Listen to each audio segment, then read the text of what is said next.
Bonsoir à toutes et à tous. Assalamu alaikum. Donc, en effet, nous avons le plaisir et l'honneur de recevoir Abdelnour Bidar, que beaucoup d'entre vous connaissent, évidemment. Alors, il m'a proposé une présentation minimaliste. Il est très malamatif, pour ceux qui connaissent le terme, hein. Mais c'est vrai qu'il est déjà connu. Donc voilà. Donc Abdelnour est philosophe, spécialiste de l'islam et des évolutions de la vie spirituelle dans le monde contemporain.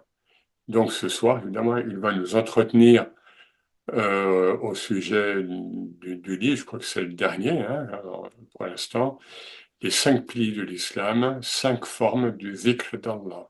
Le zikr ou remémoration d'Allah, exercice d'éveil à la conscience de sa réalité, est la pratique majeure de la démarche initiatique en islam.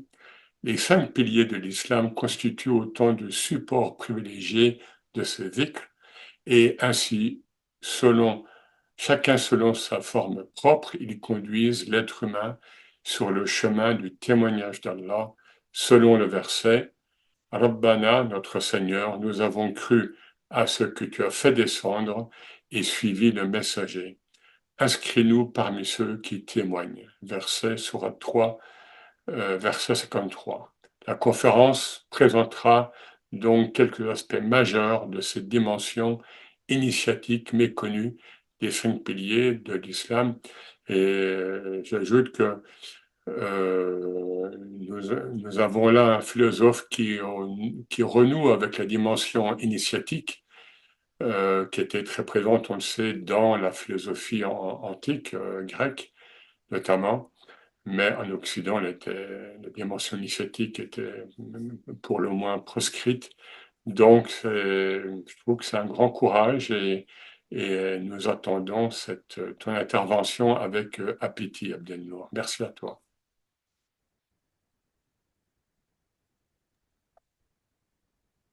Merci beaucoup, cher Eric, cher Younes. Bonsoir à toi, bonsoir à chacune et chacun d'entre vous. Assalamu alaikum wa rahmatullahi wa barakatuh. Où que vous soyez, j'espère que vous êtes bien installés pour ce moment je dirais, de méditation partagée. Euh, Bismillahirrahmanirrahim. Commençons par le commencement. Comme l'a dit Eric,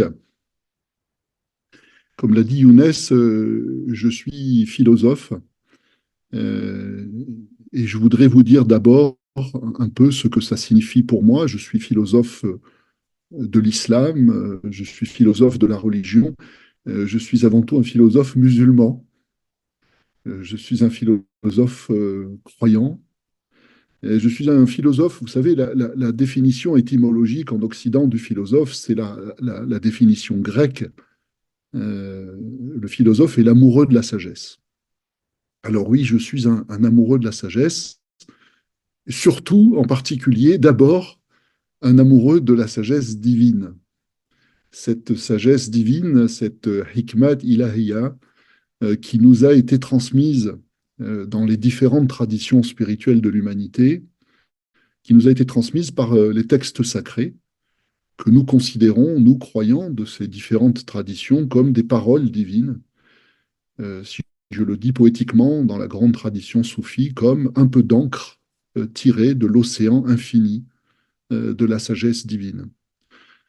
Euh, et c'est avant tout, dès lors, dans le Coran que je puise mon inspiration, tout en étudiant aussi les textes sacrés des autres traditions. J'ai été élevé moi-même, je ne vais pas vous raconter mon histoire personnelle là, mais j'ai été élevé entre l'islam, le catholicisme et l'hindouisme. Et il a été naturel pour moi, dès l'enfance, de m'abreuver à la source de ces paroles divines dont la sagesse de toute évidence converge. Parce que, comme le disait Teilhard de Chardin, tout ce qui monte converge et tout ce qui descend d'Allah vient d'une source unique qui ensuite a éclos en différentes fleurs, différentes essences. Euh, Dès lors, être philosophe, pour moi, c'est dire d'abord, comme les anges le disent dans le verset 32 de la sourate 2, de la sourate al-Baqarah, قالوا سبحانك لا علم لنا إلا ما علمتنا إنك أنت العليم الحكيم. C'est-à-dire que je m'adresse à Dieu et à Allah et je lui dis, je ne sais rien si ce n'est ce que tu m'as appris. La ilma lana illa ma 'allamtana. Nous ne savons rien en dehors de ce que tu nous as enseigné. Donc, pour moi, l'acte philosophique, si vous voulez, l'activité philosophique, c'est pas le fait d'être docteur en philosophie ou d'être agrégé de philosophie. C'est une méditation continuelle tout au long de la vie de la sagesse divine. Donc, je suis, si vous voulez, philosophe, mais on pourrait dire aussi à l'ancienne, comme on le disait autrefois, je suis théosophe. Alors, on dit souvent que le philosophe, c'est celui qui se sert de sa propre raison. En réalité, ma propre raison, oui, je m'en sers, bien entendu, mais je m'en sers simplement pour essayer de donner une forme euh, euh, à ma méditation, c'est-à-dire à la contemplation et à mon effort de compréhension de la sagesse divine. Ma propre raison ne crée rien, elle reçoit. Ça, pour moi, c'est très important.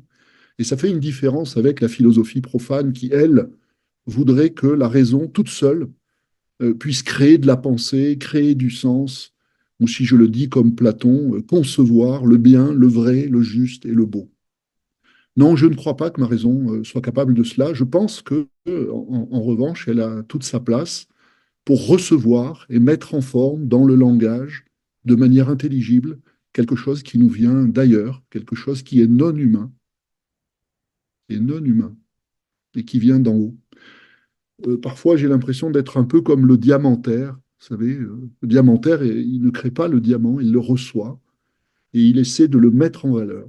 Il reçoit le diamant brut, il essaie de le mettre en valeur en le taillant et en le plaçant dans un bijou qui va être son écrin. Et ben, pour moi, la parole philosophique, c'est cela. C'est simplement essayer de créer un écrin pour que soit mise en valeur, dans la mesure où je peux en comprendre quelque chose, cette sagesse divine. Donc, le geste du philosophe, je disais, c'est d'abord un geste, on tend les mains vers Dieu, hein, comme on le fait dans la prière, en réalité. La philosophie, c'est d'abord une prière, en ce sens-là. C'est Iyyaka na'budu, c'est toi que nous adorons, et c'est toi dont nous implorons le secours. Iyyaka nasta'in, c'est-à-dire fais-nous le secours de la compréhension, fais-nous le secours du sens, fais-nous le secours de l'illumination. Et donc, je demande, en tant que philosophe, à Allah, que sa sagesse qui est en elle-même incompréhensible, et bien que par sa grâce, par sa rahma, par sa miséricorde, il m'en rende quelque chose d'un peu compréhensible. C'est-à-dire qu'un rayon de cette lumière non humaine ou supra-humaine vienne illuminer ma pensée ou éclairer ma pensée, au moins de temps en temps, je dirais, ma pensée, mon intériorité. Et cette prière, vous connaissez ça sans doute, ce verset 8 de la sourate 66 que j'aime beaucoup qui dit, c'est un dora, c'est une invocation, Rabbana atmim lana nourana waghfir lana innaka ala kulli shay'in qadir. C'est-à-dire, Rabbana, notre Seigneur, atmim lana nourana, rend plus parfaite, plus intense notre lumière, et pardonne-nous, parce que tu es puissant sur toute chose. Voilà. Je tenais à vous expliquer cela en préambule, parce que quand on dit qu'on est philosophe aujourd'hui, ça a une signification un peu standard, une signification un peu générique, souvent une signification profane, si vous voulez, et je pense qu'il y a une philosophie sacrée, en réalité, un exercice spirituel de la philosophie, et c'est ce que j'essaie de mettre en œuvre, alors dans des livres, parce que le philosophe écrit des livres. Donc aujourd'hui, je vais vous parler à partir de ce petit livre que j'avais intitulé Les 5 piliers de l'islam et leur sens initiatique. Et c'est le titre de la conférence du jour que l'on a décidé ensemble avec Younes, les 5 piliers de l'islam comme autant de formes, comme 5 formes du zikr d'Allah, c'est-à-dire de la remémoration d'Allah, on va voir un peu, on va expliquer ce que ça signifie. Alors, on va expliquer ce que ça signifie parce que, comme je le propose dans le livre et comme je vais vous le proposer maintenant, eh bien, la perspective que je développe donc dans ce livre et on va développer là maintenant, c'est une perspective que j'appelle, je ne l'ai pas inventée, hein, je ne fais que reprendre une grande tradition, ce que j'appelle la perspective initiatique, la compréhension initiatique des 5 piliers de l'islam et leur pratique initiatique. Hein, parce que quand on parle de compréhension dans la vie spirituelle, il y a ce que l'on comprend et ensuite il y a ce que l'on met en œuvre, ce que l'on vit et ce que l'on va expérimenter par soi-même. Donc, je vais développer devant vous une perspective initiatique qui, traditionnellement, dans l'islam, est celle du soufisme. Alors, je vous demande pardon par avance. On est sur le site de Conscience Soufie. Je pense que vous êtes les uns et les autres parfaitement informés de tous les thèmes que je vais aborder là. Donc, pardon d'avance si je répète des choses que vous connaissez déjà par cœur. Euh, bon, en même temps, dans une perspective soufie, qui est une perspective initiatique, la répétition de l'essentiel a elle-même une vertu. Hein. C'est pas parce que on répète qu'on fait quelque chose d'inutile, parce qu'en réalité, dans notre travail spirituel, on est dans la répétition, c'est-à-dire en réalité que on tourne toujours autour des mêmes objets essentiels comme je le dis souvent, on tourne autour du pot en espérant se rapprocher un petit peu du pot. Hein, c'est-à-dire qu'en fait, cet exercice de répétition, c'est déjà un zikr. Hein, c'est-à-dire qu'on se remet face aux questions les plus essentielles.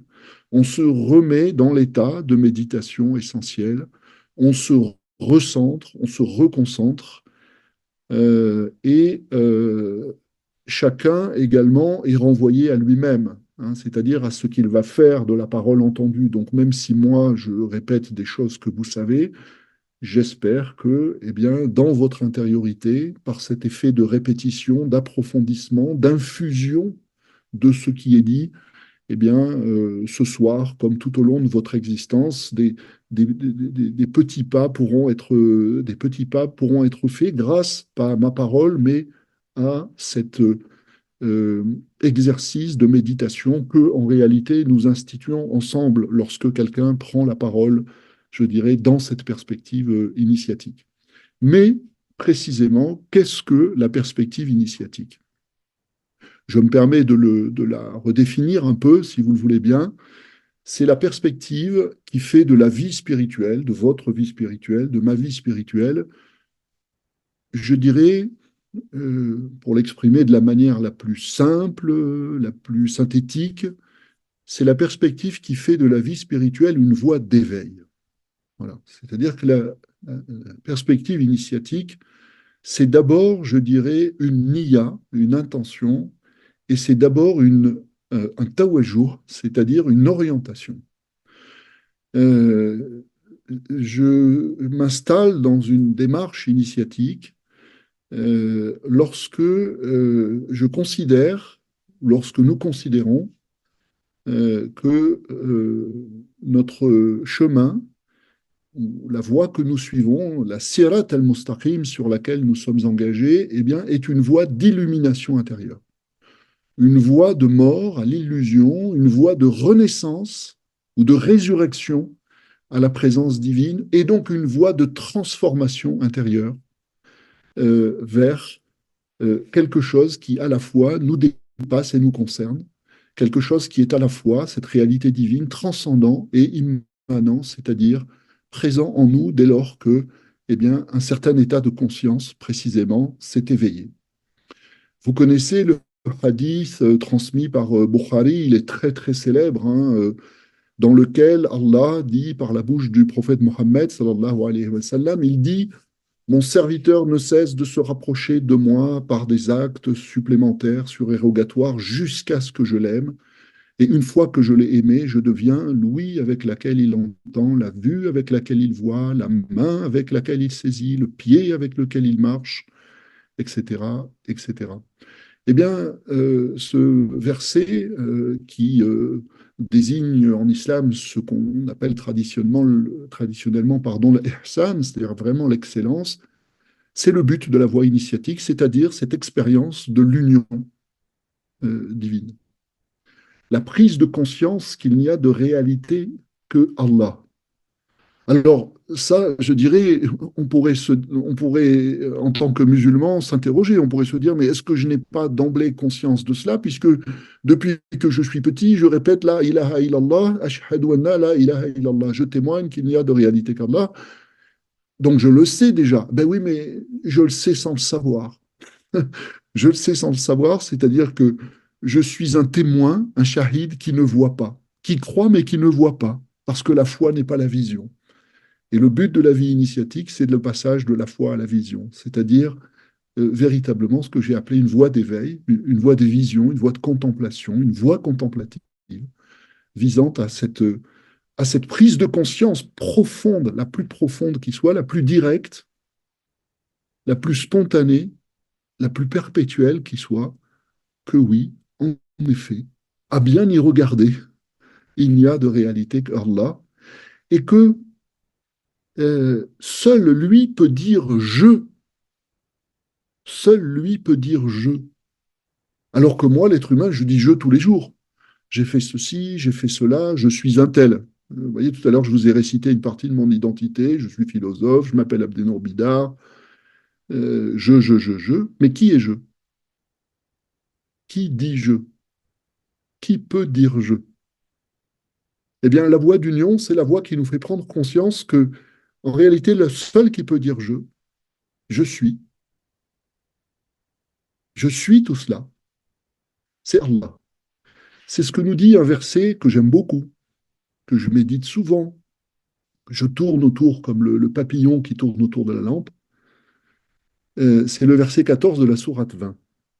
Je vous le lis, je pense que vous le connaissez, je ne sais pas s'il fait partie de votre méditation. Et Allah dit dans le Coran, donc dans cette sourate 20, il dit Innani, Innani en vérité, an Allah, je suis Allah. C'est-à-dire le je, c'est moi, c'est Allah. An Allah, la ilaha illa ana. Il n'y a pas de divinité, ou plus encore, il n'y a pas de réalité, si ce n'est ce je. La ilaha illa ana. Fa'budni wa aqimi salata li dhikri. C'est-à-dire, dès lors, et voilà toute la voie initiatique qui est définie et tracée en même temps.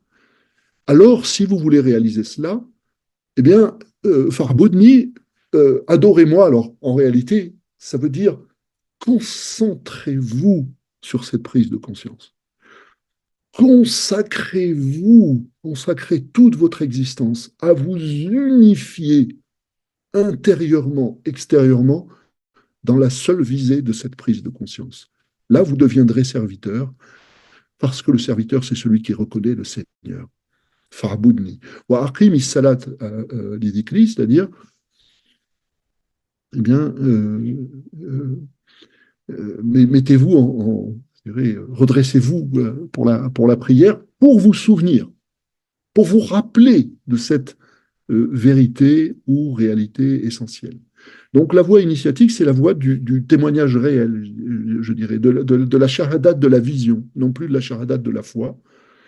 En ce sens-là, c'est une voie, j'aime bien le dire comme ça, c'est une voie du retour au témoignage originel, à la shahadat originelle.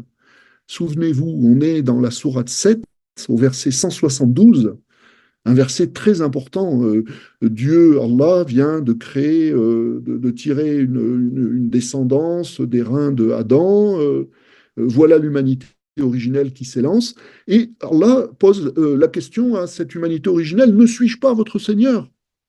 Alastair Rabbikum, etc. Et après, donc les hommes qui sont dotés à l'origine de cette vision, à l'origine, ce n'est pas nécessairement dans le passé, hein, c'est-à-dire que là, il s'agit de l'homme essentiel, de l'être humain essentiel, de l'être humain par excellence, de l'être humain qui est doté de ce qui fait son humanité essentielle, c'est-à-dire cette capacité de vision ou de contemplation ou de témoignage, et cette humanité, je dirais, spirituellement parfaite, répond, Halou, ils disent, Bala, Shahidna. Oui, nous en témoignons.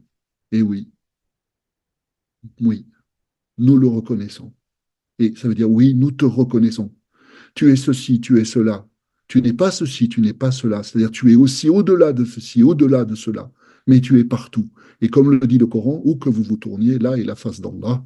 C'est-à-dire que ce qui fait la réalité de chaque chose singulière dans cet univers, du plus petit atome jusqu'à la galaxie, c'est qu'il est une face particulière d'Allah. Vous voyez, comme autant d'éclats d'une même lumière.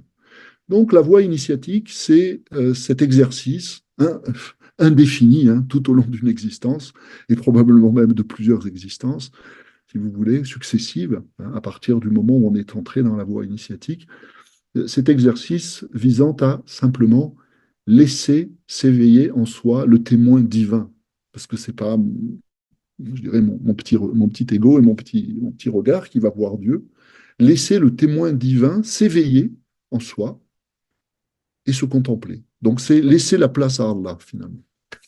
Voilà, ça a l'air simple dit comme ça, mais donc c'est une voie du sacrifice de l'ego, on dit souvent comme ça, c'est qui s'imagine être séparé d'Allah, qui s'imagine être un autre qu'Allah, c'est cesser de se prendre pour un autre qu'Allah, sans se prendre pour Allah non plus, si vous voulez. C'est subtil. Ne plus avoir l'illusion d'être autre que Allah. Donc, si je le disais, comme le dit l'orthodoxie religieuse, qui nous parle toujours du shirk, vous savez, c'est-à-dire du péché majeur d'associer quelque chose à Allah, eh bien le shirk suprême, c'est le shirk de l'illusion, de l'être humain qui n'a toujours pas réalisé qu'en lui et en dehors de lui, il n'y a que Allah. Vous voyez, donc, je continue d'associer des choses à Allah aussi longtemps que je n'ai pas éveillé en moi la vision, c'est-à-dire que je n'ai pas laissé le shahid divin se contempler lui-même à travers moi. Parce que shahid, témoin, c'est un des noms divins, un des 99 noms de Dieu shahid. Bon.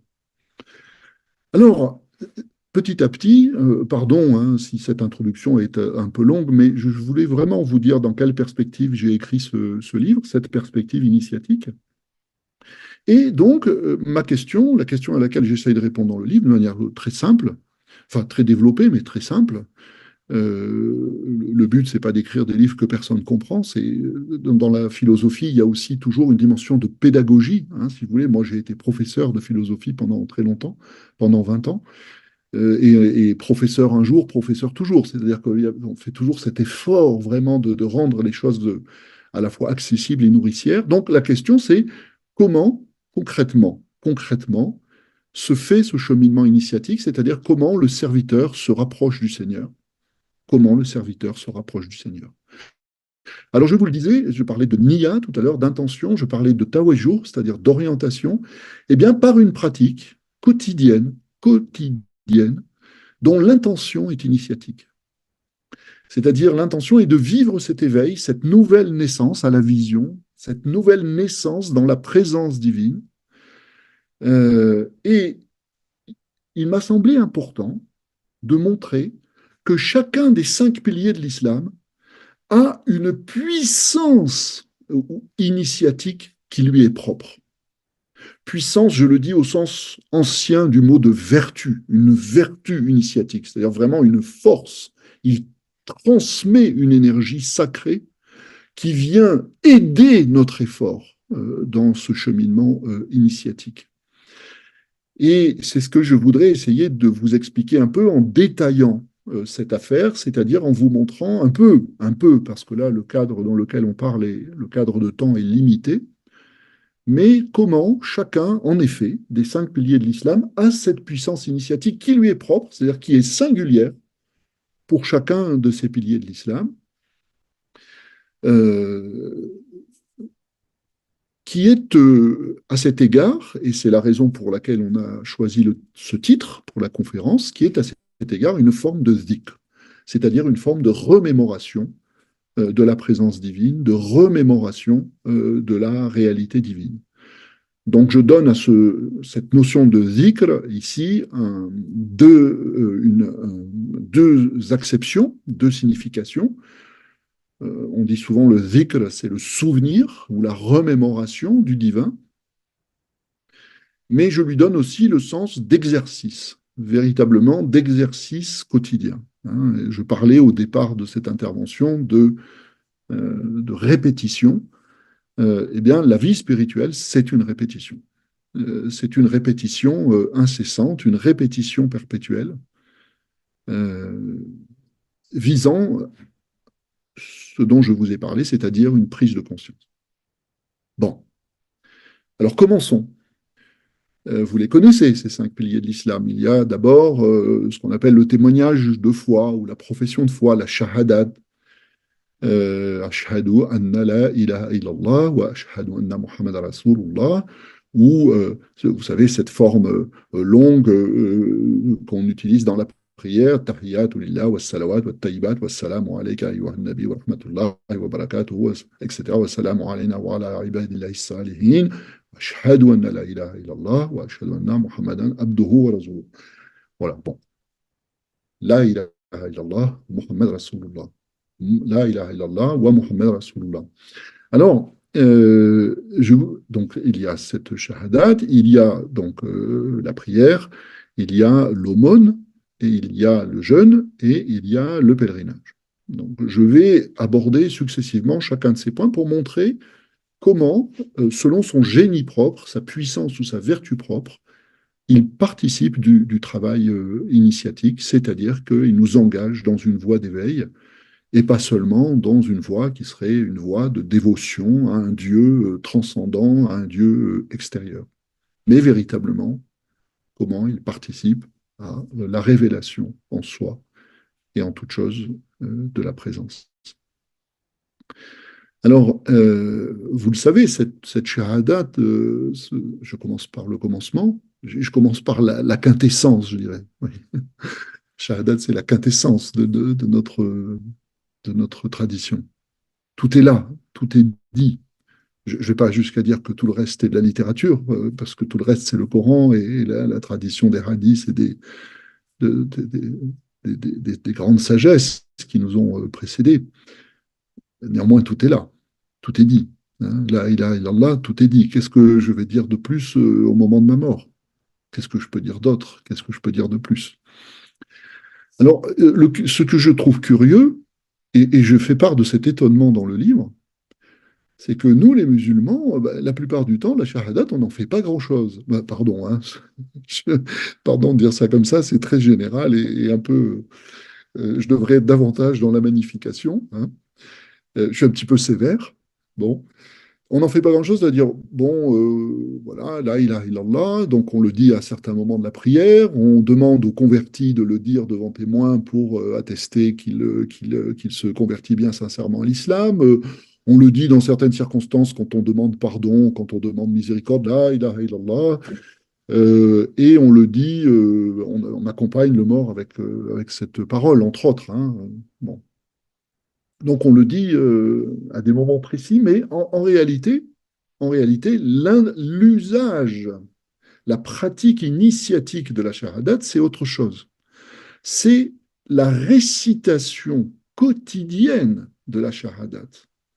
La récitation quotidienne, toujours recommencée, de cette formule fondamentale, parce que elle, en tant qu'elle est fondamentale, vous voyez, je serre le point, c'est-à-dire que je rassemble symboliquement en un point toute la puissance transformatrice qui vient d'Allah.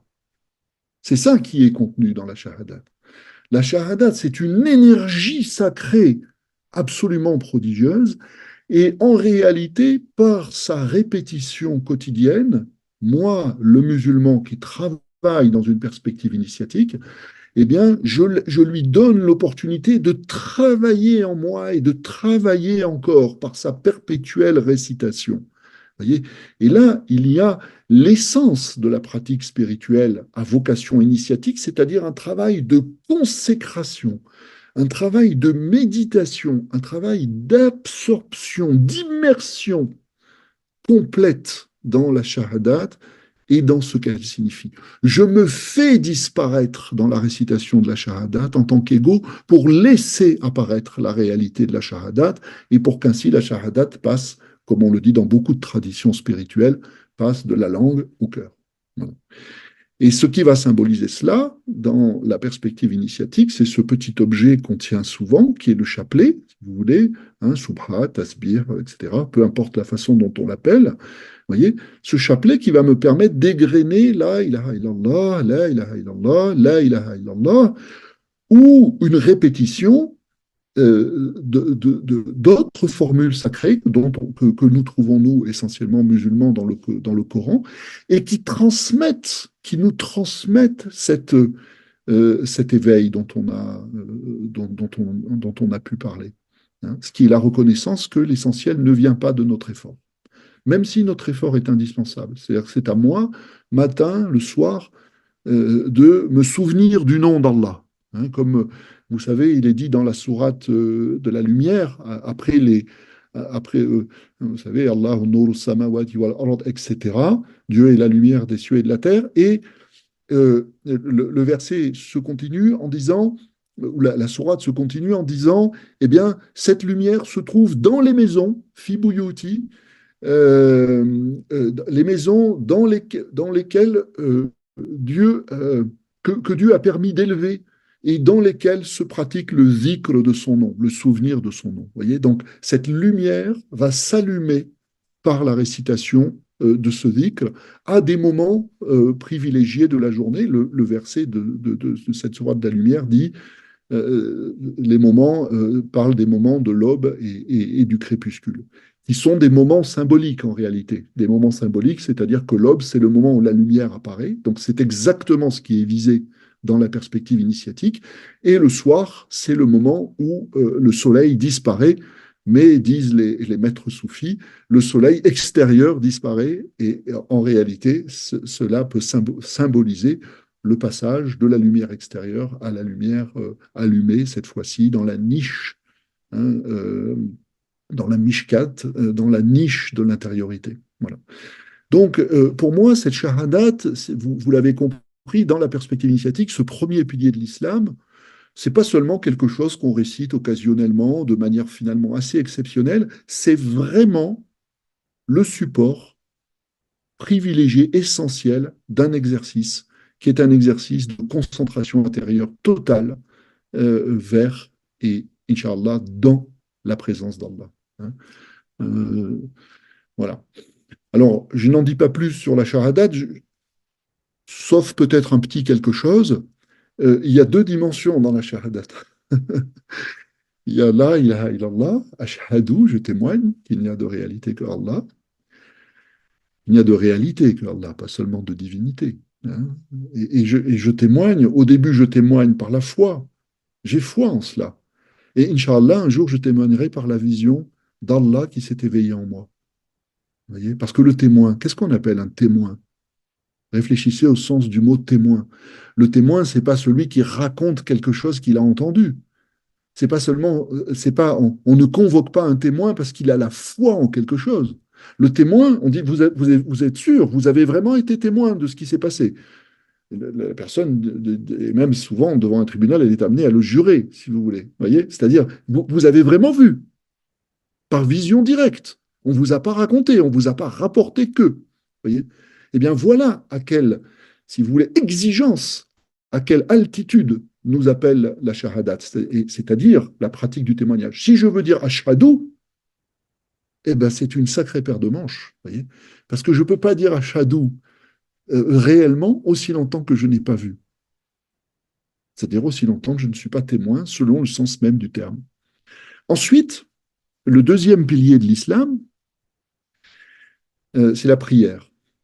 Alors, je fais une toute petite parenthèse avant d'aborder ce deuxième pilier dans cette perspective initiatique, pour le présenter dans une perspective, c'est-à-dire dans un chemin initiatique.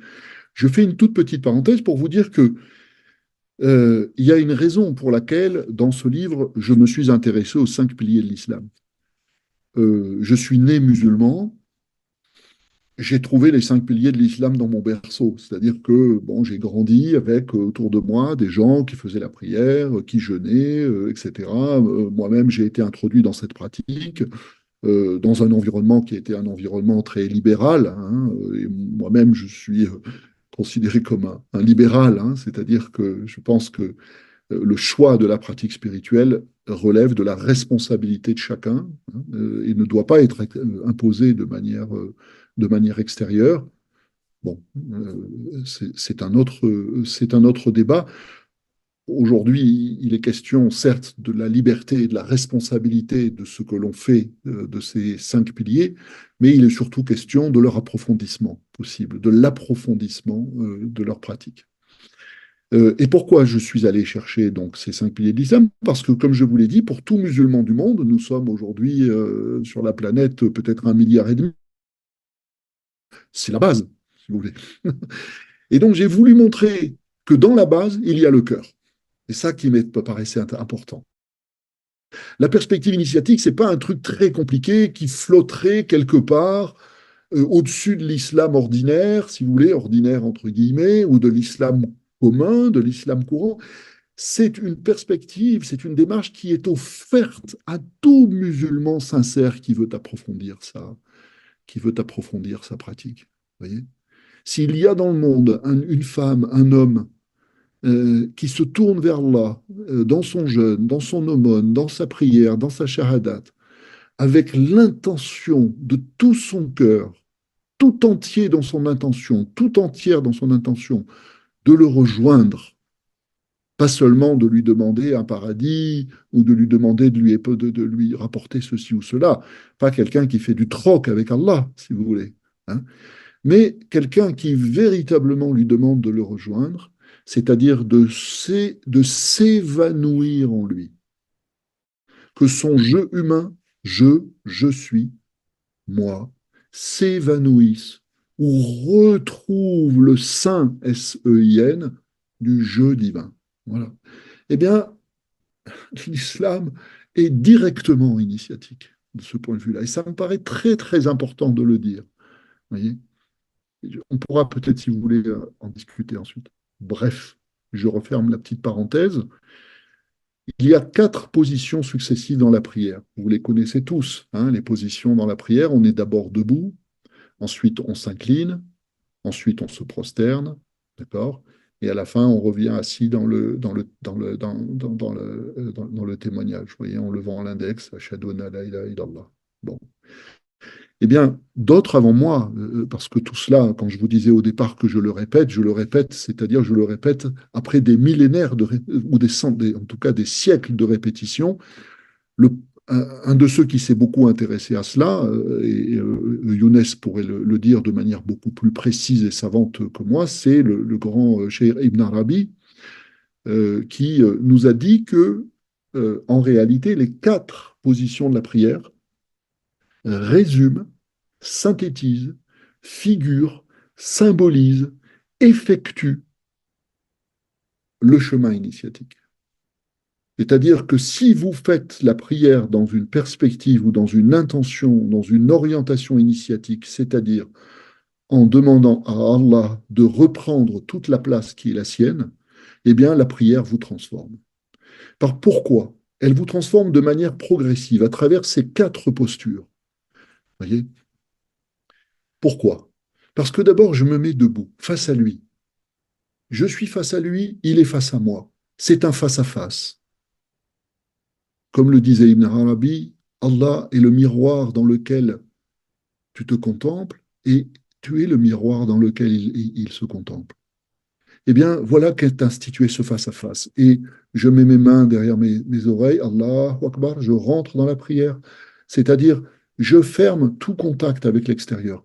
C'est le geste symbolique de la concentration pure, comme font les extrêmes orientaux. Vous voyez, nous, on fait ça, eux, ils font comme ça. Et ensuite, nous, on fait comme ça. Vous voyez, en réalité, c'est toujours la même gestuelle symbolique, c'est-à-dire, je vais et là, je suis dans une démarche initiatique, je suis dans une démarche d'unification, de consécration, de méditation profonde, d'attention, d'orientation exclusive vers l'un qui est infini. Voyez? Allah, qui est Latif, qui est Samad, etc. Bon. Donc, voilà, j'entre par cette première posture dans une disposition qui est une disposition d'orientation exclusive. Donc, je me mets à l'écoute, vous voyez aussi, je me mets à l'écoute. Je me mets en position de recevoir quelque chose, une information décisive, une révélation décisive. Et qu'est-ce qui va se passer ensuite? On récite un certain nombre de choses, vous le savez, on récite la Fatiha, on récite quelques versets du Coran qu'on connaît, etc. Ensuite, on s'incline. Qu'est-ce que ça veut dire qu'on s'incline? Ça veut dire qu'on a reconnu. On a reconnu. On a reconnu qu'on s'était mis en face de quelque chose, je devrais dire de quelqu'un qui nous dépasse infiniment. C'est-à-dire que l'inclinaison est la reconnaissance par le serviteur de la majesté du Seigneur sur son trône. Si je veux vraiment m'incliner, c'est comme je le disais tout à l'heure, si je veux vraiment prononcer la shahada, eh bien, je dois voir le trône d'Allah. Parce que c'est devant lui que je m'incline. Ce geste, on le connaît dans toutes les traditions religieuses et politiques. On s'incline devant la majesté, devant la royauté, hein, devant le Malik el-Mulk, devant le maître du royaume, si vous voulez, hein, qui est Dhul Jalal wal Ikram. Devant cette magnificence, on s'incline. Et lui, et cela, Ibn Arabi l'avait bien montré, il y a en même temps que en face de la prière de l'homme, il y a la prière d'Allah. C'est une prière en miroir. Et pendant que je m'incline pour le reconnaître, eh bien, lui s'incline vers moi. Il s'incline vers moi pour me faire miséricorde. Il pourrait être indifférent à ce que je suis. Je ne suis rien, ne serait-ce qu'à l'échelle de cet univers, qui n'est déjà lui-même qu'une petite poussière dans l'œil d'Allah. Eh bien, déjà, moi, vis-à-vis de cet univers, je suis rien du tout. Alors, eh bien, Allah est miséricordieux. Il est Rahman, il est Rahim, il est celui qui pardonne, il est celui qui revient sans arrêt vers l'homme qui se tourne vers lui. Et il fait le geste de s'incliner pour venir à mon secours. C'est-à-dire pour, je dirais, participer lui-même au travail initiatique. Parce que quand je me suis incliné, que j'ai reconnu qu'il était le Seigneur, en réalité, j'ai rendu les armes. C'est-à-dire que pour reconnaître ça profondément, donc pour m'incliner en vérité, il faut qu'il y ait déjà eu une prise de conscience en moi. Vous voyez, et le chemin initiatique, c'est une série de prises de conscience successives, toujours plus profondes, toujours plus essentielles. J'ai pris conscience que je ne pouvais rien faire par moi-même. Vous voyez, j'ai pris conscience de ma pauvreté, de mon indigence essentielle, de ma misère. Vous voyez, comme disait Blaise Pascal, l'homme est grandeur et misère, mais il est surtout misère. Je ne peux rien faire. Et je vais attendre donc le secours. Vous voyez comment, si vous voulez, bon, parfois on fait la prière, ça va un petit peu vite, etc. Mais vous voyez comment il est possible en réalité d'investir chaque geste de la prière avec un surcroît de présence, un surcroît d'intensité, un surcroît de demande. Vous voyez? Combien de temps on reste incliné en moyenne? Je ne sais pas. Vous voyez, on dit Allahu Akbar, Subhanallah bil Azim, Subhanallah bil Azim, Subhanallah bil Azim. On récite 3 fois une petite formule et hop, on se relève. Non, je ne me moque pas, mais on pourrait faire plus. On pourrait faire mieux. Peut-être quand on a le temps, etc. Mais n'empêche, la perspective initiale.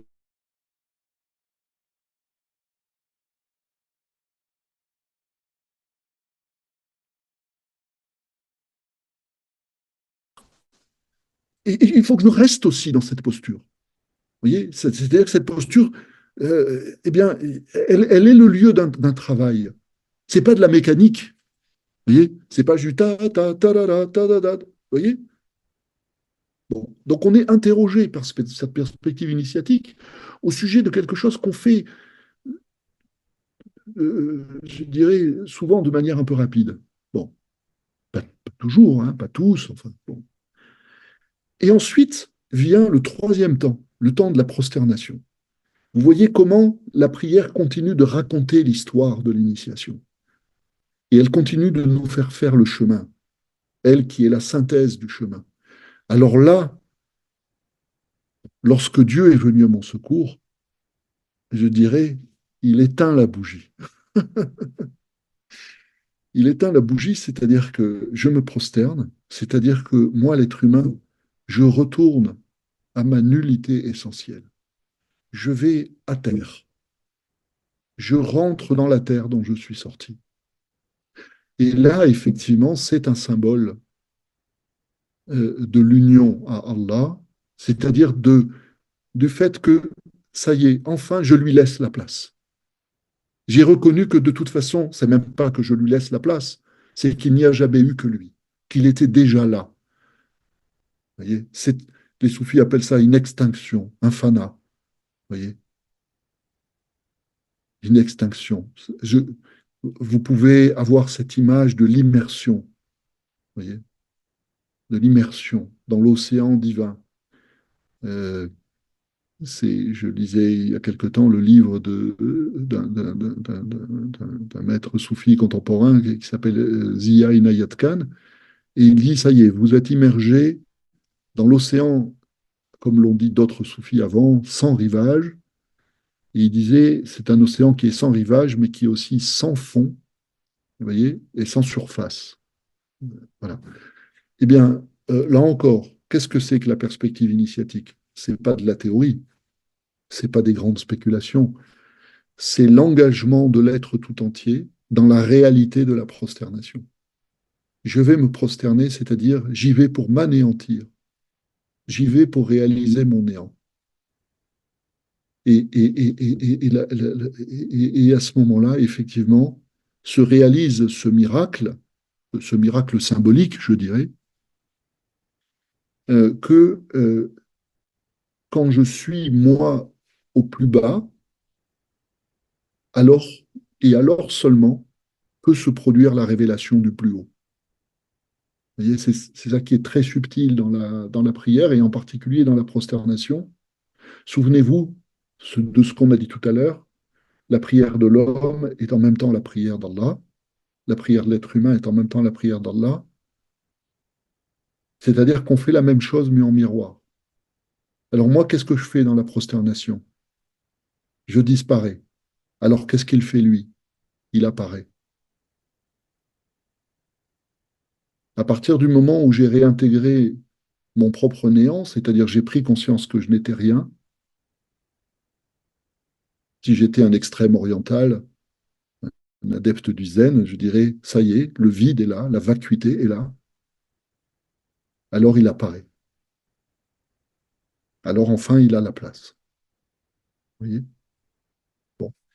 Et ensuite, quatrième posture de la prière, vous voyez, j'étais à terre et je me redresse, je me mets à genoux, je me mets à genoux et je témoigne. Vous voyez, je m'assois, vous connaissez tous cette position, je suis toujours dans la prière, je ne vais pas encore saluer sur les côtés, et je fais la shahada. Une shahada plus ou moins développée, il y a celle que je vous ai citée tout à l'heure, et puis on va ensuite prier sur Mohammed et sa famille, et puis on va prier sur Ibrahim et sa famille, etc., etc. Vous voyez, mais l'essentiel, c'est ça, c'est ce doigt levé. Voilà, ça, c'est la station, le maqam du shahid, c'est-à-dire celui qui est installé dans la contemplation d'Allah. Parce qu'il a perdu l'illusion qu'il y avait autre chose que lui. Il est sorti de la nuit de l'illusion. Si j'étais Platon, je dirais, il est sorti de la caverne et il est dans la lumière. Et là, il peut témoigner. Mais témoigner, cette fois-ci, non plus simplement par la langue ou par la foi, mais témoigner par la vision. Hein. Parce qu'en lui, c'est le shahid divin, en réalité, qui s'est reconnu lui-même. Vous voyez. Et donc, la prière nous raconte cette histoire d'une mort et d'une résurrection. Euh, voilà. Bon, je continue. Pardon, je vais un peu vite pour chacun des points. Alors l'aumône, ensuite, c'est le troisième pilier de l'islam. L'aumône, alors, dans la perspective initiatique, ben, c'est toujours pareil, on cherche un surcroît de sens, quelque chose peut-être de plus subtil et de plus exigeant aussi, sans doute, beaucoup plus exigeant. Bon, c'est déjà un geste hein, de donner de l'argent. Si vous voulez, la signification la plus élémentaire de l'aumône, on va donner tel pourcentage de ses revenus aux nécessiteux, aux pauvres, aux orphelins, etc. C'est-à-dire que c'est un acte qui est un acte de charité au sens universel, hein, pas évidemment uniquement chrétien, c'est vraiment un acte de charité. Mais dans la perspective initiatique, là aussi, ce qui nous attend, ce qui nous sollicite, c'est un surcroît de sens. C'est-à-dire, ici, le doute, et le philosophe, c'est celui qui doute, qui dit, mais au fait, est-ce que ça va de soi? Est-ce que je ne peux donner que de l'argent, même si c'est déjà beaucoup de donner de l'argent? Parce que l'argent est quelque chose auquel on est attaché d'une manière, je dirais, l'argent exerce sur nous une fascination quasi magique. Bon.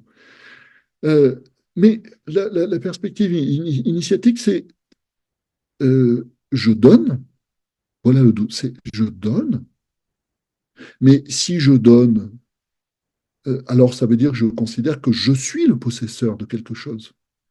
Je suis le possesseur d'un certain nombre de biens. Je donne mes biens. Je donne mon temps. Mais en réalité, qui donne?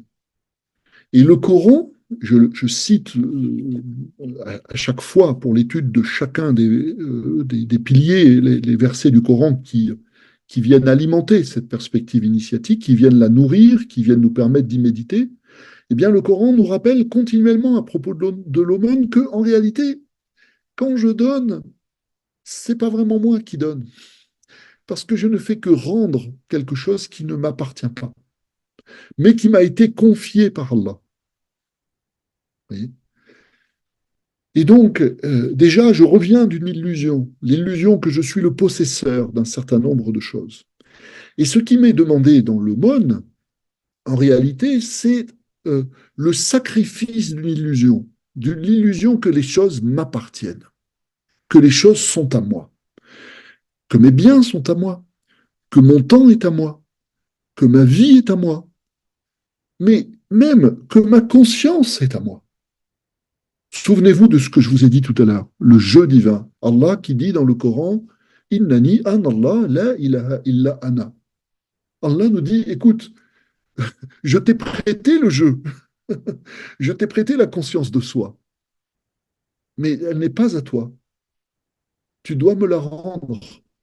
Tu dois me la rendre, c'est pas de la morale, c'est de la métaphysique. C'est-à-dire, tu dois reconnaître au plus profond de toi, par un éveil, tu dois reconnaître que celui qui dit je en toi, ça ne peut être que moi et pas toi. Vous voyez. Donc en réalité, l'aumône nous sollicite bien plus profondément que dans le don d'argent, même s'il faut bien commencer par quelque chose, et même si eh bien, il est tout à fait nécessaire dans des sociétés où nous n'avons pas tous les mêmes niveaux de richesse, de revenus, où il y a des classes sociales, etc., il est tout à fait nécessaire de savoir se défaire des biens quand on les a en abondance, etc. Mais la perspective initiatique, en réalité, nous amène à nous défaire de quelque chose qui est beaucoup plus, je dirais, d'un attachement qui est beaucoup plus profond, qui est notre attachement à l'illusion d'exister par nous-mêmes. Et donc, l'aumône, en réalité, c'est un exercice ascétique, c'est un exercice de privation, de dépouillement, de détachement. Et en l'occurrence, comme le disaient les sages de l'Inde, c'est un exercice de désidentification vis-à-vis de l'ego. Hein. C'est-à-dire que là, l'aumône nous sollicite en réalité à réfléchir sur notre identité. Vous savez, aujourd'hui, on parle toujours de nos identités. Quelle est ton identité? La guerre des identités. Vous voyez, je suis musulman, un tel est ceci, un tel est cela, etc. Mais dans une perspective initiatique, la notion d'identité ne peut être mise qu'au singulier. C'est l'identité suprême d'Allah. Voyez. Et donc, aussi longtemps que je ne l'ai pas reconnu, je vis dans une forme d'usurpation d'identité, voyez, parce que je n'ai pas suffisamment approfondi la question qui suis-je, simplement. Et par l'aumône, en me défaisant d'un certain nombre d'illusions et en me défaisant d'un certain nombre d'attachements, en réalité, je m'engage dans cette voie initiatique qui vise ultimement à me faire perdre, à me faire me détacher de la possession illusoire d'un moi séparé du moi divin. J'espère être clair. Je vais un peu vite, encore une fois. Euh, alors, c'est à ce même effort d'une compréhension un peu plus profonde que nous convoque le jeûne. Le jeûne, vous le connaissez tous. Je ne sais pas si vous avez fait le dernier jeûne du mois de Ramadan et ça vous regarde. Chacun, comme je le disais tout à l'heure, est libre et responsable de lui-même et des moyens de son cheminement spirituel. Euh, Là, ce qui nous sollicite, c'est l'approfondissement de quelque chose qu'on croit connaître. C'est ça qui m'a, d'ailleurs, moi-même beaucoup, pas étonné, parce que ça faisait longtemps que je méditais là-dessus, mais quand même un peu surpris de trouver qu'en réalité, il y avait dans chacun de ces piliers de l'islam, qui sont encore une fois, je dirais, la porte la plus extérieure de l'islam, et bien en même temps la porte la plus intérieure. C'est ça qui est. Il y a quelque chose là dans l'islam qui est, je trouve, très, très, très particulier. Bon. Pourquoi ici, en l'occurrence? Puisque ce jeûne, en réalité, si je le prends au sens littéral, vous voyez comment à chaque fois on passe du sens littéral au sens symbolique ou du sens littéral au sens initiatique, eh bien, ce jeûne, selon son sens littéral, c'est se priver, du moment où le soleil se lève jusqu'au moment où le soleil se couche, se priver de nourriture sensible. Bon. Mais en réalité, et ça, je cite par exemple Khazali, qui en parle beaucoup, d'autres qui en parlent tout autant, parce que un exercice du livre était aussi de montrer comment, en fait, nous sommes les héritiers d'une sagesse initiatique très ancienne et que nous devons réactualiser dans le langage et nos vies d'aujourd'hui. C'est ça le défi, je le dis toujours comme ça. On a besoin d'être des héritiers libres et des héritiers créateurs de ce qui nous a été transmis. Mais la première chose, c'est d'essayer de le connaître. Il faut étudier d'abord, vraiment étudier. La dimension de l'étude est capitale. Étudier pour méditer et pour pratiquer de manière plus lucide, avec un surcroît de discernement. Bien, Khazali, comme d'autres, nous disent, oui, bien sûr, prive-toi de nourriture, oui, bien sûr, ne bois pas jusqu'à ce que le soleil se couche, certes, mais en réalité, le jeûne te sollicite à un autre niveau. Il s'agit de faire le jeûne de l'inessentiel, de s'abstenir de tout ce qui est inessentiel. Et donc, en réalité, qu'est-ce que ça veut dire? Ça veut dire que celui qui jeûne, dans une perspective initiatique, c'est celui qui se demande, mais au fait, qu'est-ce qui me nourrit vraiment? Qu'est-ce qui me nourrit vraiment? De quoi ai-je vraiment besoin pour m'alimenter? Qu'est-ce qui est le plus vital pour moi? Et qu'est-ce qui est peut-être plus vital pour moi que les nourritures terrestres dont je me contente ordinairement? Ordinairement, je me dis que pour me nourrir, il faut que je mange, il faut que je boive, sinon je vais être fatigué, je vais pas pouvoir je vais pas pouvoir être performant au travail, etc. Je vais faire tout ce que j'ai à faire dans la journée. Mais le moment du mois de Ramadan, c'est un moment en réalité de retour à l'essentiel, de retour méditatif à l'essentiel. Autour de cette question, de quoi ai-je besoin qui m'est le plus vital? Est-ce que ce sont les nourritures terrestres ou est-ce que ce sont les nourritures spirituelles?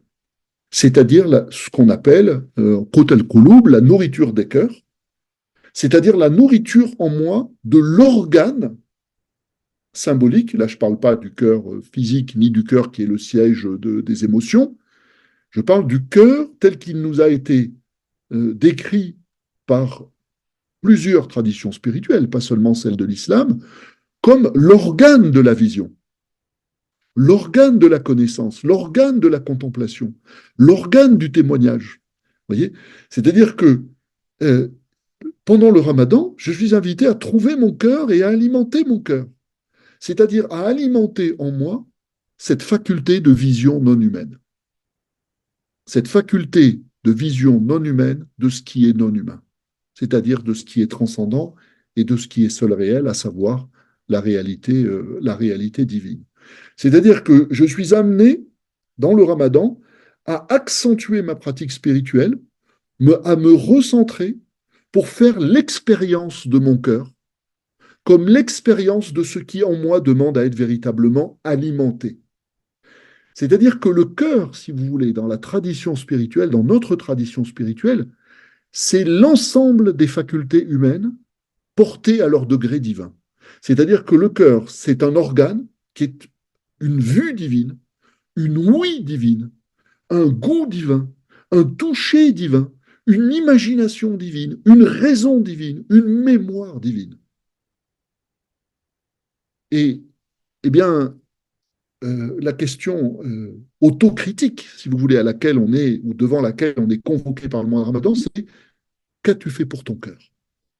Qu'as-tu fait pour nourrir en toi cet organe supérieur, cet organe supra-humain qui a besoin d'être alimenté par ce qui est sa nourriture propre, c'est-à-dire la contemplation d'Allah. Bon, voilà. Après, à chacun de réfléchir à ce qu'il veut faire de son jeûne, hein, et aux formes qu'il veut lui donner. Moi, je ne vous fais ici qu'une proposition. Enfin, parce que je vois l'heure qui tourne hein, quand même, pardon, je suis un peu long, mais tout cela est précis, subtil, et je ne vous en propose je dirais qu'un avant-goût, hein, c'est le cas de le dire en l'occurrence. Eh bien, le cinquième pardon, des 5 piliers de l'islam, c'est le pèlerinage. Alors, en réalité, bon, je vais aller un peu vite parce que, encore une fois, l'heure tourne, mais je vais aller directement à quelque chose qui me tient particulièrement à cœur. Vous savez, quand le prophète Mohammed sallallahu alayhi wa sallam a fait son dernier pèlerinage, on appelle ça le pèlerinage de l'adieu. Bon, d'un point de vue initiatique, quand on dit pèlerinage de l'adieu, c'est quasiment un pléonasme. Quasiment un pléonasme, c'est-à-dire qu'en réalité, tout pèlerinage est un pèlerinage de l'adieu. Qu'est-ce que ça veut dire? Ça veut dire que le pèlerinage, c'est le pèlerinage du retour, de l'adieu à ce monde, c'est-à-dire de l'adieu à quelque chose qui est illusion, et du retour à la réalité, si vous voulez. Parce que si ce monde qui est illusion a une réalité, ça n'est que par la vision divine et dans la vision divine, dans la vision que Allah en a. C'est la vision que Allah a du monde qui fait de cette illusion une apparition. Et donc, moi, l'être humain, le petit être humain, qu'est-ce que je fais quand je fais un pèlerinage? Bon, bien sûr, je peux prendre l'avion pour aller à la Mecque, hein, c'est pas interdit. On est des millions et des millions et des millions, après génération, à y aller, si vous voulez. Mais en réalité, je peux faire mon pèlerinage sans bouger de mon tapis de prière ou de mon coussin de zikr. Je peux faire mon pèlerinage sans bouger. Au sens où, dans une démarche initiatique, je suis en train de faire un pèlerinage quand je me recentre, quand je fais tourner mon regard de l'extérieur vers l'intérieur, quand j'opère ce qu'on appelle souvent dans le christianisme une métanoïa, une conversion intérieure vers le dedans, que je cherche, comme l'ont dit beaucoup de nos grands prédécesseurs, que je cherche la Mecque de l'intérieur, que je cherche la Mecque de l'intérieur, c'est-à-dire je cherche en moi le lieu de la présence d'Allah, le lieu de la vision, le lieu de la contemplation. Et là, eh bien, je peux dire, comme au soir de ma vie, Inna lillahi wa inna ilayhi raji'un. Vous connaissez ce verset du Coran, hein, qui est, je crois, dans la sourate 2, verset 156. Inna lillahi wa inna ilayhi raji'un. C'est de lui que nous venons, c'est d'Allah que nous venons, et c'est vers lui que nous retournons. Ça aussi, ça peut faire l'objet d'un zikr, si vous voulez, c'est-à-dire d'une répétition, d'une remémoration.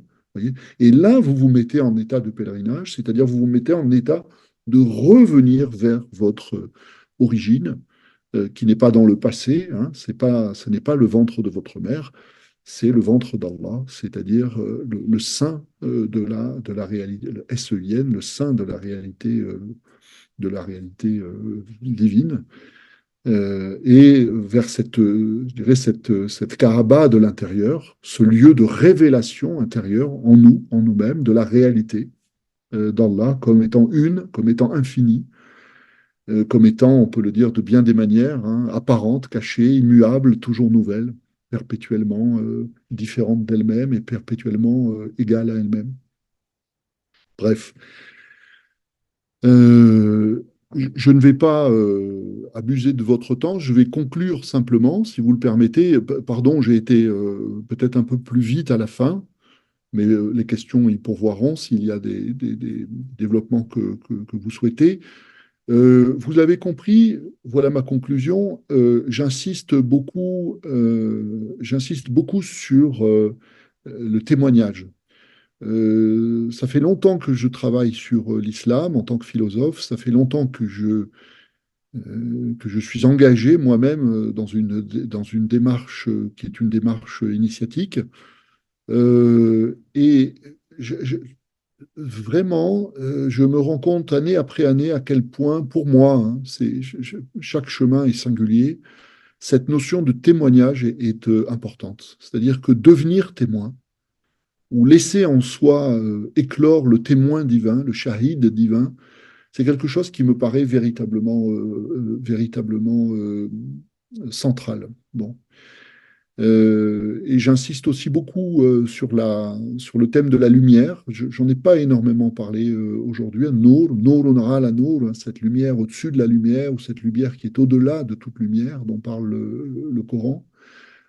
Parce que, comme je vous l'ai dit tout à l'heure, je crois que j'ai cité ce verset en introduction, hein, ce doigt en introduction, pour nous, dans l'islam, ce chemin initiatique, ce chemin d'éveil, c'est vraiment un chemin d'illumination, hein. On a eu des écoles, d'ailleurs, des écoles initiatiques, que ce soit dans le monde chiite ou dans le monde sunnite, des écoles qui étaient des écoles de l'illumination, véritablement. Et c'est ce verset que je vous ai cité, Rabbana atmim lana nourana waghfir lana innaka ala kulli shay'in qadir, qui est vraiment pour moi particulièrement important parce que c'est une demande d'illumination, c'est une demande d'éveil, c'est une demande de lumière, et c'est, je vous le disais, la reconnaissance qu'il y a là quelque chose qu'on est impuissant à se donner à soi-même. Voilà. Pour terminer, juste une petite chose, ce que j'ai développé dans ce petit livre, euh, je, euh, je pense que c'est quelque chose qui mérite qu'on s'y arrête beaucoup plus longuement. Donc l'an prochain, dans le cadre de ma propre association, qui s'appelle le Sésame, que peut-être un certain nombre d'entre vous connaissent, c'est un centre d'études spirituelles, un centre de culture et de vie spirituelle que nous avons créé avec la psychologue Inès Weber il y a 8 ans maintenant, 8 ou 9 ans. C'était en 2015, 9 ans. On a créé ce centre il y a 9 ans. Eh bien, nous allons consacrer un cycle d'études véritablement à ce sens initiatique des 5 piliers de l'islam, parce que comme nous le faisons toujours au Sésame, eh bien, il est capital pour nous qui voulons mettre la vie spirituelle au centre de nos existences, d'aller d'abord à la rencontre de nos héritages de sagesse, comme vous le faites à Conscience Soufie. Nous essayons véritablement d'ouvrir l'éventail, hein, c'est-à-dire que nous, au Sésame, nous essayons d'approfondir la connaissance des différentes sagesses d'Orient, d'Occident, afin d'en devenir ce que j'ai appelé tout à l'heure des héritiers libres, des héritiers créateurs, hein. Parce que, eh bien, la sagesse dont je vous parlais au début, cette sagesse divine, qui est en réalité en elle-même assez inaccessible, eh bien, cette sagesse divine, elle est à la fois intemporelle, immuable. Vous voyez, la sagesse, c'est la sagesse. Vous voyez, la vérité, c'est la vérité. La vérité est une. Et en même temps, à chaque époque, cette vérité se dit dans des mots et et s'incarne dans des existences qui sont différentes. Et nous, les conditions dans lesquelles nous vivons en ce début de 21e siècle, eh bien, ce ne sont pas les conditions dans lesquelles ont vécu les êtres humains au siècle précédent ou lors des siècles précédents ou des millénaires précédents. Et donc, nous avons à nous mettre à l'école de cette sagesse immuable pour voir comment, aujourd'hui, eh bien, elle peut s'exprimer dans nos existences. Voilà pourquoi au Sésame, nous insistons beaucoup sur l'étude.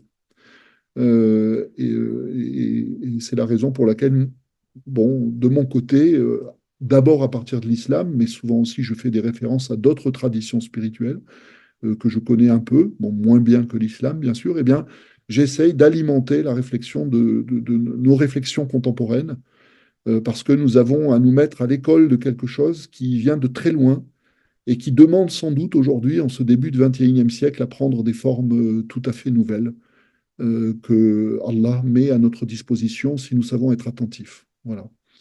Je vous souhaite que Dieu vous illumine et rende plus parfaite votre lumière et rende plus parfaite notre lumière, Inch'Allah. Je vous remercie beaucoup pour votre attention. Amin, Amin. Merci. Merci beaucoup, Abdel Bidar, pour cette très belle intervention. Je me permets tout d'abord de relayer les remerciements chaleureux du public de vos consciences soufis ce soir, très nombreux. Et, euh, et, euh, et beaucoup ont noté qu'au-delà des connaissances, de vos connaissances, il y a aussi un témoignage sincère de votre propre expérience qui transparaît dans votre discours ce soir. Et donc, nous vous remercions chaleureusement pour ça. Donc, on a plein de questions qu'on n'aura pas du tout le temps de traiter ce soir. Donc, je m'excuse d'avance euh, auprès de notre public. On va prendre quelques questions et puis on vous invite évidemment à lire l'ouvrage d'Abdel Bidar et puis de regarder aussi sur le site de Sésame l'ensemble des événements disponibles si vous voulez approfondir ces questions-là. Donc, peut-être pour ouvrir, des membres du public ont noté que lorsque vous avez parlé de la shahada, vous avez beaucoup insisté sur la première partie, la ilaha illallah, mais vous n'avez pas du tout mentionné la seconde, Muhammad Rasulullah. Donc, est-ce que vous pouvez nous en dire quelques mots? Oui, tout à fait. Euh, je vais employer une formule qui peut-être va vous paraître un petit peu étrange. Je sais pas, je sais plus à quelle époque j'ai commencé à penser comme ça. Mais je suis intimement convaincu qu'il y a en chacune et en chacun de nous, musulmanes, musulmans, ce que j'appelle une part mohamédienne, c'est-à-dire une relation singulière avec cet homme universel, cet homme parfait que fut Mohammed, en particulier dans la perspective initiatique, dans laquelle il n'est pas simplement un envoyé pas simplement, c'est déjà extraordinaire évidemment, qui a transmis la parole d'Allah. Pour nous, Mohammed, Rasulullah, est le modèle, véritablement, c'est-à-dire l'archétype parfait de la réalisation spirituelle, de l'éveil spirituel. Hein. De ce point de vue-là, il y a, et on le voit dans les rituels soufis, hein, par exemple, il y a une orientation particulière sur le prophète, un lien particulier pour chacun d'entre nous avec le prophète. Et je pense qu'il y a là, c'est peut-être pour ça que je n'en ai pas parlé, même si à un moment j'ai failli l'évoquer, et puis après ça m'est sorti de la tête, pardon. Mais il y a peut-être une allusion, quelque chose qui, inconsciemment, si vous voulez, qui m'a empêché d'en parler, c'est qu'il y a là quelque chose qui est intime. Si chacun d'entre nous a une part mohammedienne, c'est-à-dire quelque chose en lui qui est déposé, qui est un petit éclat de la sagesse de Mohammed, alors véritablement on est là dans le plus intime du chemin. Vous voyez, c'est-à-dire on est dans la face d'Allah que chacun est amené à réaliser. Vous voyez. Et moi, pendant longtemps, moi personnellement, pendant longtemps, euh, eh bien, Mohammed m'est resté assez lointain. Vous voyez, je le dis, c'est comme ça, c'est-à-dire que, euh, si vous voulez, c'est même plus précis que ça.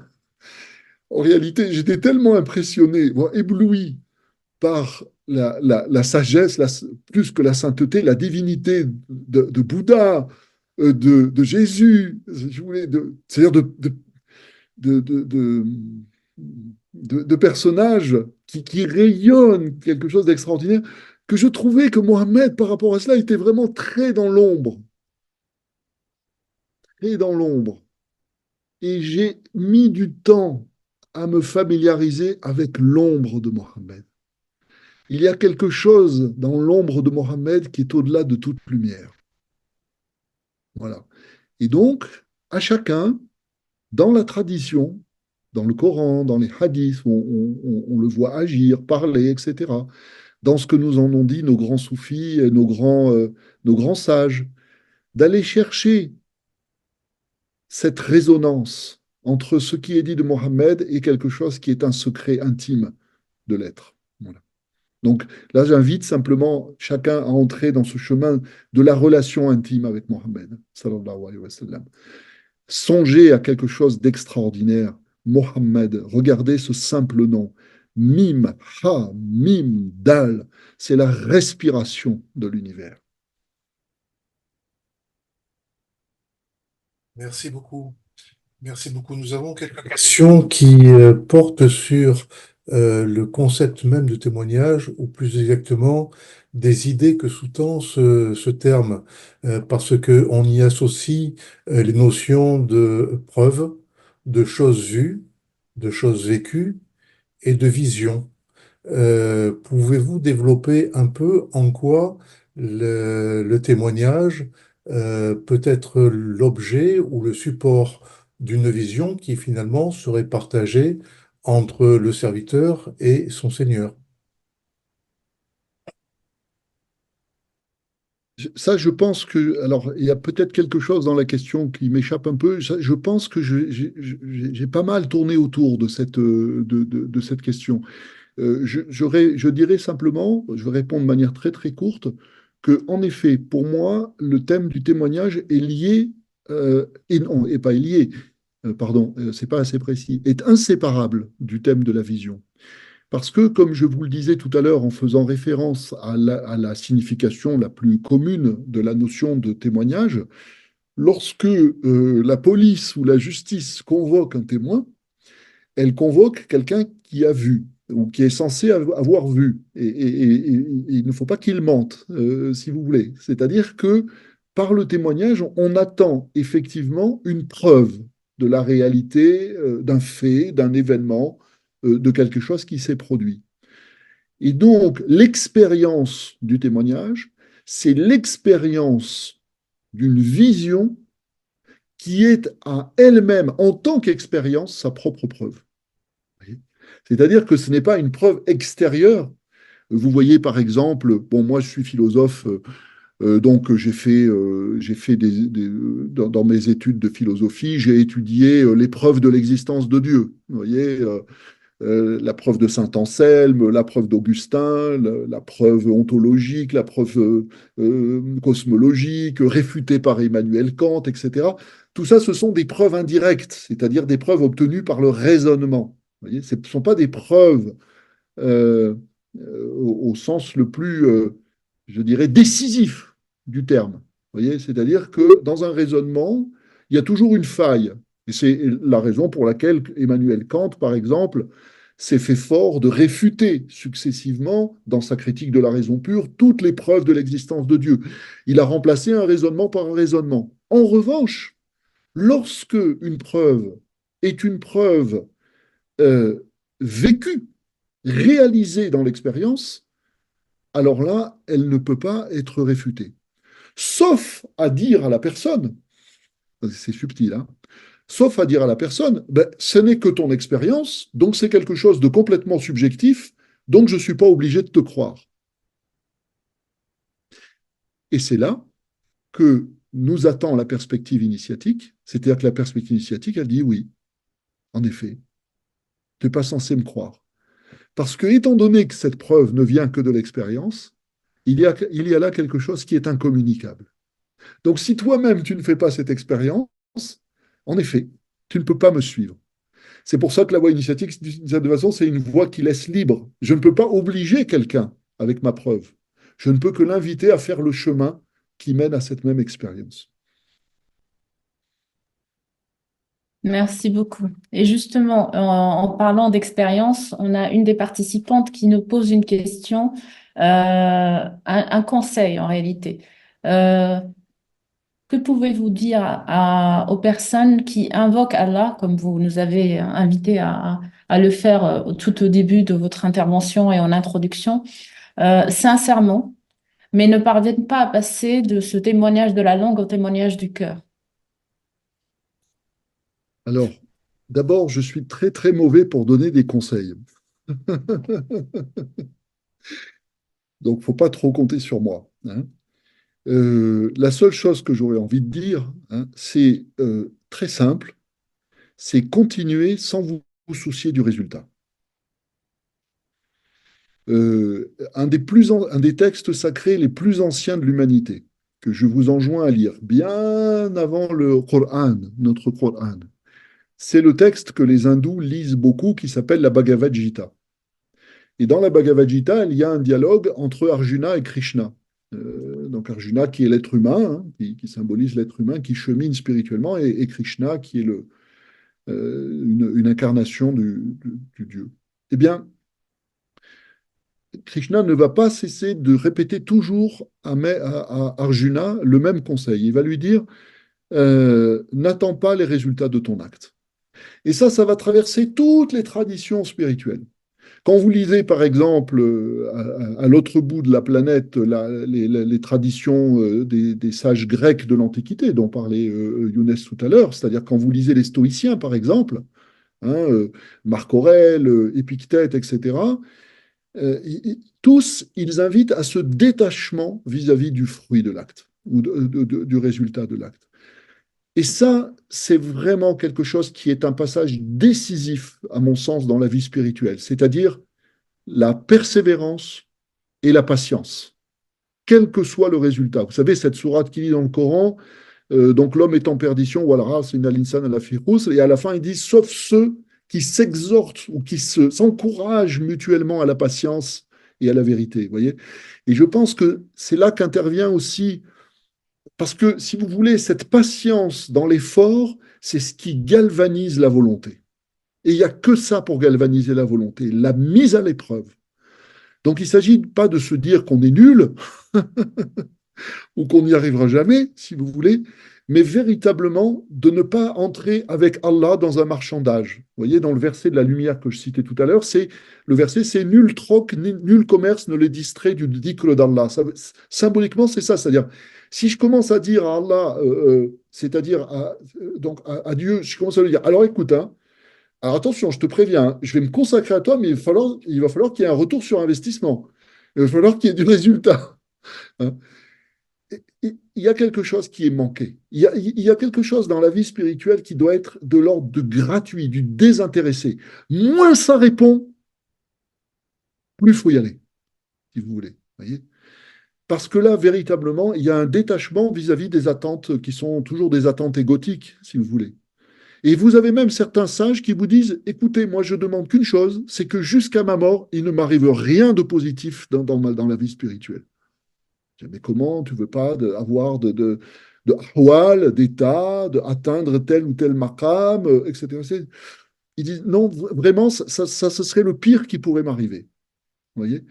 Évidemment, peut-être c'est pas. Vous voyez, il y a une subtilité là-dedans. Et je dirais une chose, c'est que c'est donc quelque chose de vous voyez, par exemple, le saint Ibn Ata'illah disait ça, il disait, le meilleur de tes états, c'est l'état dans lequel, justement, tu ne reçois rien, parce que tu as l'impression de ne rien recevoir. Et deuxième chose, parce que ça galvanise encore une fois la confiance en Allah et l'abandon, véritablement le tawakkul, l'abandon à Allah, à la volonté d'Allah. Et la deuxième chose, c'est que ça nous permet aussi de trouver du sens à la communauté. Ça me paraît très important. Vous voyez, quand le verset dit euh, ces hommes, ces femmes qui s'encouragent mutuellement au sabre, à la patience, c'est Dieu qui est patient. Sabour, c'est un nom divin. Vous voyez, c'est-à-dire que cette, la personne qui vient de nous poser la question, moi j'ai envie de lui dire, c'est pas un conseil, c'est as-tu des sœurs et des frères qui patientent avec toi? Et l'important, c'est pas d'obtenir, c'est de patienter ensemble et de s'encourager. voyez, de se prendre dans les bras, se dire, mais vraiment, n'attendons pas de fruits, mais continuons à galvaniser notre résolution. Parce que souvent, le problème dans la vie spirituelle, surtout dans le monde moderne où on est très isolés les uns des autres, c'est que on est tout seul avec ses interrogations, avec ses doutes et avec ce qui n'arrive pas.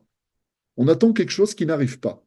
Oui. Et la vertu de trouver des sœurs et des frères dans le cheminement, pas juste des sœurs et des frères pour se mettre l'un à côté de l'autre dans la prière, si vous voulez, une fois par semaine, mais vraiment s'accompagner dans un compagnonnage spirituel, c'est que ça peut nous aider justement à supporter cette difficulté de l'épreuve de la patience.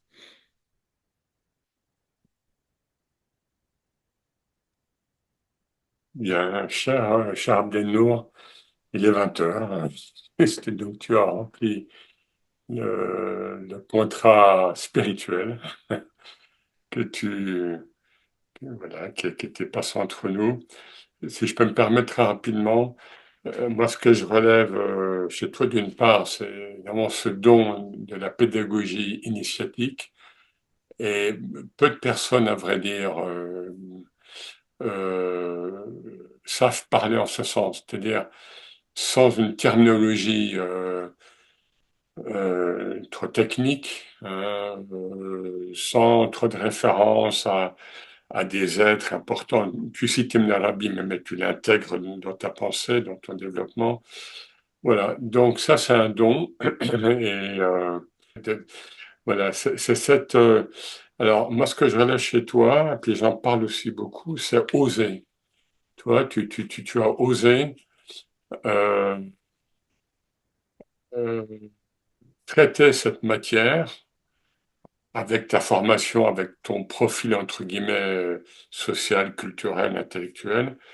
Bon, je le dis par exemple pour les gens qui n'ont pas lu ton livre. Parfois, tu fais des doras en français. Hein, tu parsèmes ton ouvrage de prière en français et je trouve ça assez inédit. Hein, et il fallait oser. Tu parles des héritiers créateurs. Oui, souvent l'héritage spirituel, qui est quelque chose, un thème extrêmement fort dans la voie initiatique islamique et du soufisme, parfois paralyse certains. Voilà. Je parle pas des grands maîtres qui, eux, justement, savent euh, euh, ingérer, si je puis dire, leur tradition, enfin ce qu'ils ont reçu, et formuler une nourriture adaptée à leur temps et à leur espace. Voilà, évidemment, il y a beaucoup de thèmes que nous avons en commun, c'est logique. Tawhid wahid, hein, l'expérience de l'unicité, elle est unique. Moi, je relève en effet, oui, la shahada. La shahada, c'est pas une profession de foi. Tu l'as bien dit, le témoignage, on en a parlé il y a quelques mois. Bon, voilà, très, très rapidement. J'insiste aussi, moi j'aime beaucoup quand ça s'est connu chez toi, lorsque tu as repris la traduction du livre de Mohamed Iqbal, hein, sur la notion d'autonomie spirituelle, de démocratie spirituelle, à une époque où les rattachements à une silsila, à une chaîne initiatique, ou à une époque où trouver un cher très difficile.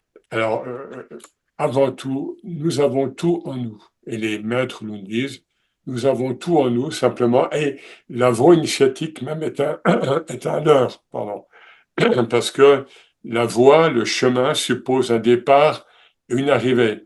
Or, Hallaj, notamment, à qui on demandait comment était la voie initiatique, il répond, la voie, tariq, il y a un début, une fin, c'est le deux. Or, Dieu est un. Voilà, donc oser assumer tout ce dépôt sur lequel le Coran revient souvent, tout ce dépôt que nous avons tous reçu, chacune, chacun, chaque humain, chaque animal, chaque minéral, chaque végétal, chaque planète, etc. Nous avons tous reçu ce dépôt. Voilà, donc, et aussi un thème qui m'est cher, c'est chacun est son imam. Ça, moi, je reviens souvent là-dessus. Et tu dénonces cette cléricalisation, c'est pas directement lié à la nature initiatique de ton propos, mais quand même. Précisément, je ne m'en remets pas à un tiers humain qui va... bon, moi j'ai connu la confession, jeune catholique. Finalement, on peut se permettre d'être plus ou moins inconscient et puis, comme on sait qu'on va se confesser au prêtre, eh bien, il va effacer et puis il m'absout sans que j'ai fait, moi, un effort de conscience. Donc, tu insistes beaucoup là-dessus et ça me paraît fondamental dans la vie des musulmans au quotidien. Et comme on le sait, le soufisme ne fait qu'explorer, qu'investiguer les enseignements de l'islam, et ça, tu l'as bien montré avec les 5 piliers. Et donc, voilà, encore merci à toi pour cette sincérité. Hein. On sait que dans la voie, puisqu'il faut revenir à la voie, au début de la voie du tariq, qu'on dit que la sincérité, c'est la base. Hein. C'est le premier maqam. Et après, les choses s'ouvrent et chacun avec son profil, ses origines, son profil social, culturel, etc. Merci J'ai, encore. Oui, si je peux ajouter quelque chose pour bien abonder sûr. dans ton sens, en effet, on insiste, toi et moi, beaucoup sur cette autonomie spirituelle. Je voudrais lier ça aussi à la, je dirais, à la communauté libre et à la communauté des esprits libres. Ce que vous êtes, je pense, à Conscience Soufie, ce que nous, on essaye de faire au Sésame, c'est-à-dire que on est libre, mais on n'est pas tout seul. Voilà. Et c'est très important de pouvoir compter les uns sur les autres à partir du moment où on a ce respect profond de la liberté de chacune et de chacun. Donc nous, on le dit souvent comme ça au Sésame, on dit on va essayer d'être libre ensemble. Tout à fait, tout à fait. Nous disons, ceux qui travaillent au sein de Conscience Soufie, qui travaillent, nous sommes tous bénévoles, eh bien, c'est ce cercle. Il n'y a pas de premier, il n'y a pas de dernier. Mais il y a cette harmonie, il y a cette intimité, finalement, au sein de Conscience Soufie, mais au-delà, bien sûr, qui fait que c'est évidemment au-delà de la formulation, au-delà des formes, qu'elles soient islamiques, culturelles ou autres. Et donc, c'est formidable de voir des personnes qui œuvrent dans le même sens, d'autant plus, voilà, on le sait bien que l'islam, la culture islamique en France notamment, ouais, est tellement mal perçue. Donc, nous essayons, chacune, chacun, de poser des germes pour ce monde et pour le suivant, parce que tu parles beaucoup. Hein, tu parles beaucoup d'un monde à venir. Et ça m'a pas frappé parce que je le comprends tout à fait. Voilà, donc semons les germes. Le prophète disait, lorsque tu vois l'heure arriver, hein, plante voilà, la branche que tu as de la main, plante-la pour le monde qui vient. Hein. Merci encore, Abdelnour. Merci beaucoup à toi, Younes, pour ton invitation et tes paroles et ta présence. Et merci à chacune et chacun d'entre vous. Assalamu alaikum. Je vous souhaite une très bonne soirée et une bonne semaine ensuite. Voilà. Merci, cher Manila. Donc, nous nous Merci. retrouvons le dimanche 26 mai pour une intervention de Jean Stone, qui vous pouvez aller sur Internet, un chrétien ésotériste, si je puis dire, mais qui travaille beaucoup avec le monde musulman, notamment avec le Maroc, et nous connaissons bien. Voilà, quelle une belle personnalité aussi. Nous sommes heureux qu'il vienne après toi dans la diversité qui est l'apanage de l'unicité. Seule l'unicité nous permet d'être dans ce pluralisme qui est si cher à l'islam, si cher à la culture islamique. Merci encore, Abdel Nour. Cher Merci. Manil. Bonne Salam. soirée. Assalamu alaikum.